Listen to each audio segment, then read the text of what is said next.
Three large sunken nuclear submarines of Russia. The last Komsomolets. At the end of its existence, the USSR managed to acquire a new powerful weapon, the nuclear submarine K-278. This submarine became the last ship with the socialist name. It was named Komsomolets.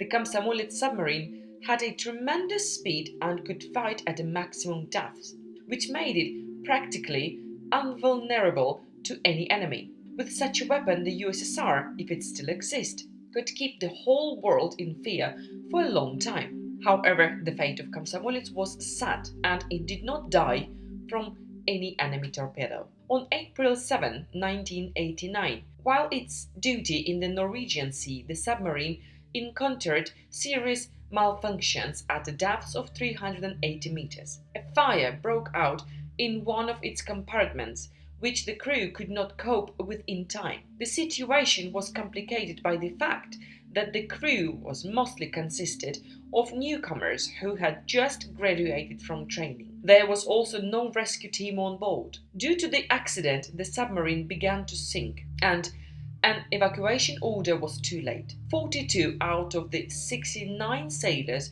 on the submarine died. The Komsomolets itself sank dead to a depth of 1,600 meters with all its nuclear arsenal on board. Kursk, fatal training.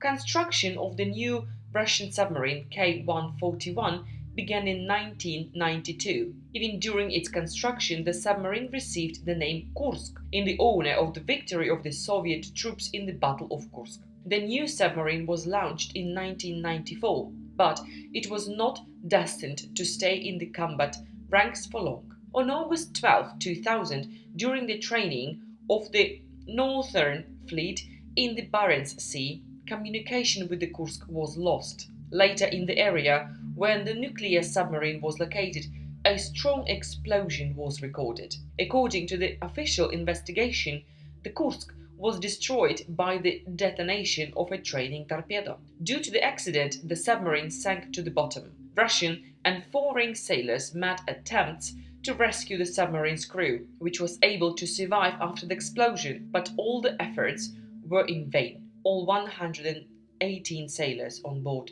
died. K-159 seabed instead of disposal. The nuclear submarine K-159 started its military service in 1963. During its operation, the boat made 9 long combat duty, having passed 212,618 nautical miles. By the end of the 80s, it was withdrawn from the combat units of the Navy and moored at a temporary storage point. Modern Russia got K-159 already as a badly rusted old unit. In 2003, during transportation to the city of Polyarny for further disposal, the submarine got into a severe storm. As a result of the disaster, the pontoons that kept the old ship afloat were detached.